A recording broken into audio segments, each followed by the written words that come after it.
On February 25, 2014, an off-duty police officer and his wife discovered a near-naked body on Perranporth Beach. The bearded man had multiple unexplained injuries, a walking shoe on one leg, a sock and an earphone stuffed in his mouth, and several other personal items of his were later found all over the coast. As the investigation went on, weird computer activity and head-scratching CCTV footage puzzled the detectives as well. Absolutely nothing made any sense, and the incident is still listed as unsolved since they weren't even able to determine if he committed suicide or if something much more sinister happened. The deceased was Alan Jeal, a 64-year-old retired electrician, and the strange case quickly made headlines in the UK, and local police still consider his death the most mysterious case they have ever come across.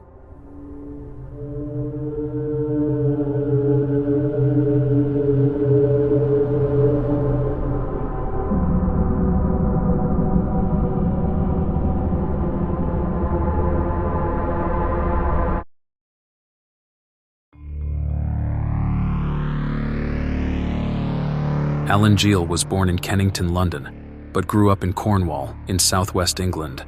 He was adopted along with his siblings Derek and Linda, while their parents lived in St. Minver in the north part of Cornwall. He attended Bodmin Grammar School and was pretty much interested in everything, such as computing, programming, online gaming, photography, mineral collecting, mining, cars, and beekeeping. Alan Jeal was also a talented sportsman. According to his brother, he lived to surf, played squash in local leagues, and was a member of the oyster catcher pool team. Friends said he was a very intelligent man who read plenty of books and was a huge science fiction and detective story fan. Kathy Bassett, a friend, told Cornwall Live that he had been part of the technician team that helped Dr. Peter Mitchell in his Nobel Prize-winning research at the Glynn Research Institute in Bodmin. After the lab technician job, he became a self-employed electrician and worked mostly in the vicinity of the Camel Estuary, which is a broad tidal river valley over half a mile wide at Padstow, and it stretches lazily inland for 5 miles up to Wadebridge. Jeal lived in Polzeath and retired in 2003 at the age of 53.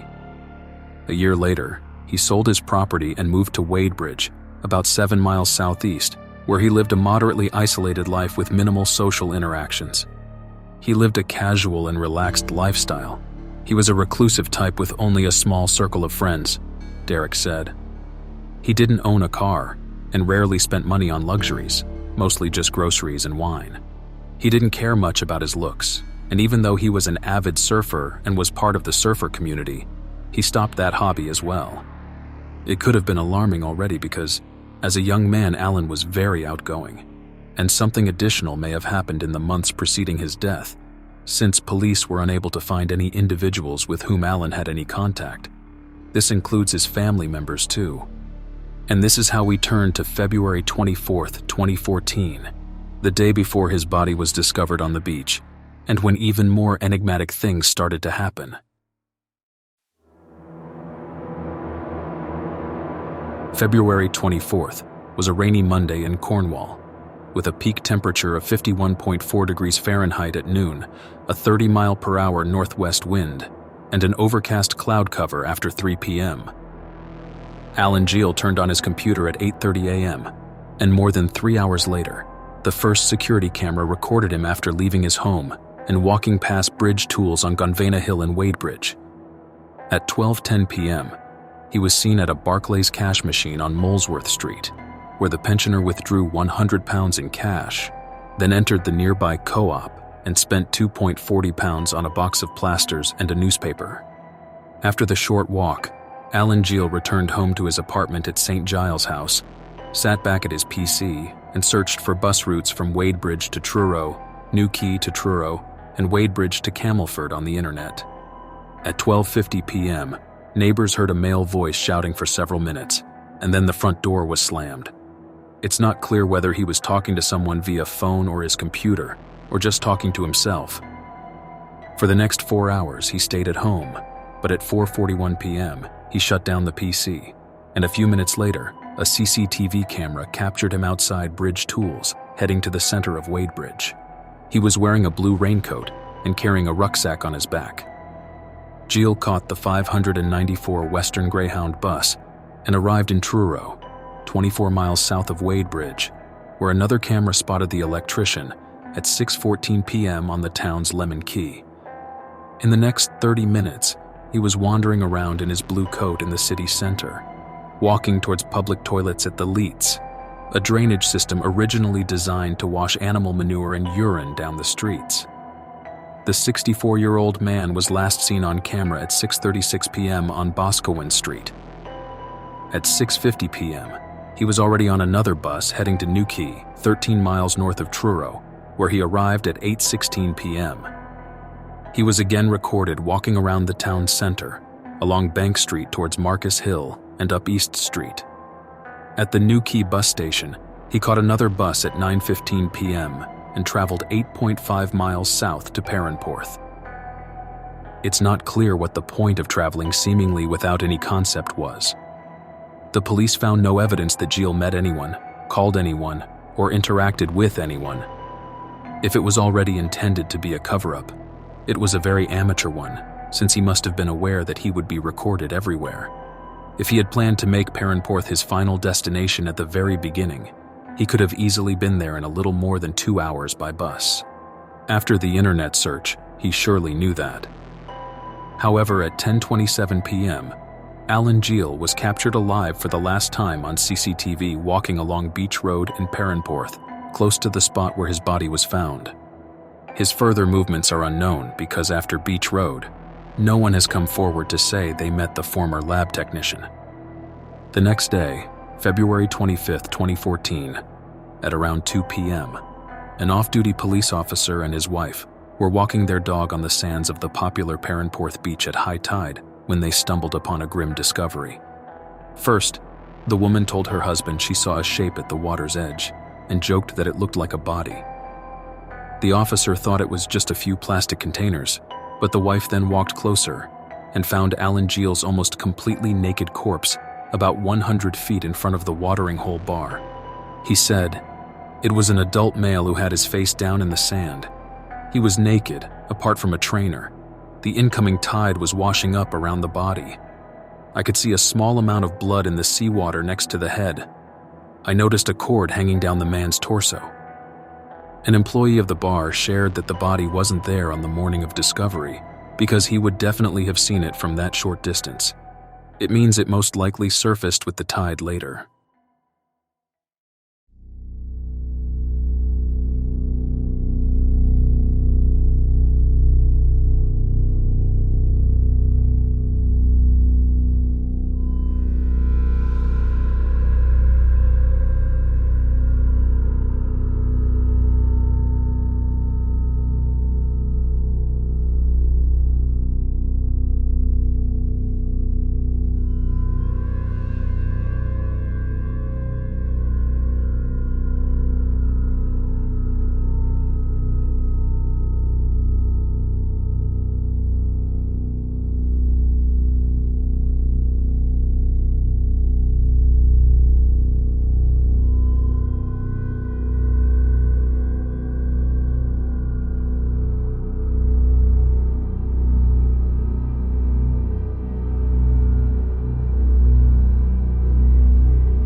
The couple alerted the authorities, who closed off the shore, and paramedics declared Jeal dead at 2:37 p.m. Later, police had to move the body further away from the water to prevent it from washing back into the sea. The whole scene puzzled the investigators because the man had a rolled-up white sock and white Apple iPhone or iPod-style headphones with volume controls stuffed in his mouth. The latter's cord was looped around the back of the sock and was trailing out of his mouth. Being almost naked was just slightly odd since Perranporth Beach had nudist parts. Matthew Pavitt, of His Majesty's Coast Guard, said that, "I think it's difficult to say exactly where he went in the water, but I don't think it would have been further north than the Haven holiday camp at Perrin Sands or further south than Droskin Point." Dr. Amanda Jeffrey, a forensic pathologist at Royal Cornwall Hospital in Treliska in Outer Truro, performed the autopsy. She described that the sock was blocking the back of the throat with a set of headphones looped behind the sock.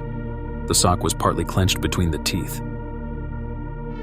The doctor determined that one of the causes of death was drowning because of the heavily waterlogged lungs, adding that water could easily bypass the sock.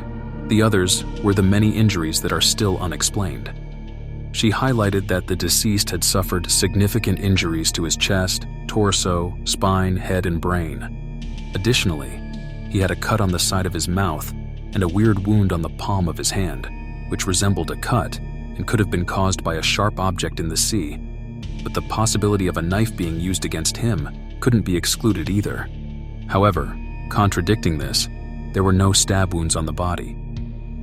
It is important to note that he had 151 milligrams of alcohol per 100 milliliters of blood in his system at the time of his death, which is nearly twice the drink drive limit, but had taken no drugs. Dr. Jeffrey concluded that the injuries were most likely to have been sustained as a result of a fall from height. The doctor said, "He died partially as a result of head and chest injuries, as well as the drowning process. It is possible that this represents a very unusual suicide, although I cannot exclude the possibility that another person was involved in his death." The police searched the entire beach for clues, and they found a navy regatta jacket near his body. Inside, there was a wallet with a photo of a 2-year-old boy, 95 pounds in cash, and a wet 10-pound note in another pocket. They also discovered a woolly hat and a Quicksilver rucksack not far from the body. The latter was purchased in a Wade Bridge surf shop and only contained loose plasters, a pen, and a bag full of dog feces, which was quite interesting because Jeal didn't have a dog. On the south part of Perranporth Beach, a walking shoe was also found in a cave that was identical to the one that the pensioner was wearing when his body was discovered. It's worth mentioning that initially, authorities had a hard time identifying the body because Alan Jeal hadn't been reported missing and didn't have any ID with him. Officers created an image of what he might have looked like before his death with the help of human identification and forensic art consultancy services, and a week later, relatives notified detectives that they recognized the artwork. He was formally identified on March 5th, and it turned out that the young child in the photo was Alan in 1952, outside their old family house. The whole investigation lasted 6 months and yielded little evidence. Eventually, police concluded that his death was unexplained. Apart from the clothes and items found near the body, detectives weren't able to locate any other personal belongings, like the blue raincoat, his credit card he used to withdraw money in Wadebridge, a Nokia 1110i mobile phone, and a third-generation iPod Shuffle. The same happened with a 10 kilograms weighted training vest and 2 kilograms ankle weights Alan purchased from Amazon shortly before his death. It baffled investigators why the 64-year-old electrician bought the equipment, since he wasn't known to have exercised. A possible answer is that he intended to use the weights to pull himself down into the depths, but after drowning, the water dragged them off his body along with the clothes. Still, there is no evidence that Alan Jeal wore any of these at the time of his death, and the sea was calmer than usual that day. Detective Inspector Steve Hambley said that there had been 576 lines of inquiry during the investigation. "We carried out inquiries, trying to find out with whom Alan was associated. I have to say we've not been able to find anyone who would fit that mold. His last known social interaction was around New Year 2014. The police were keen to talk to anyone who may have interacted with Alan Jeal during online gaming sessions. Detectives believed he had a friend in Plymouth and another in Redruth, and wanted to speak to them as they may be able to provide crucial information and fill in some of the gaps. They made an effort to find the 3 other people who were seen with him at a Truro bus stop as well, but none of them came forward. As I mentioned earlier, parts of the beach were sort of nudist, but it was also known to the authorities that gay men visited places there to have sex. Officials reached out to the gay community for help too, but no effort turned out to be successful, and investigators couldn't find any evidence that would suggest Alan Jeal was a nudist or homosexual.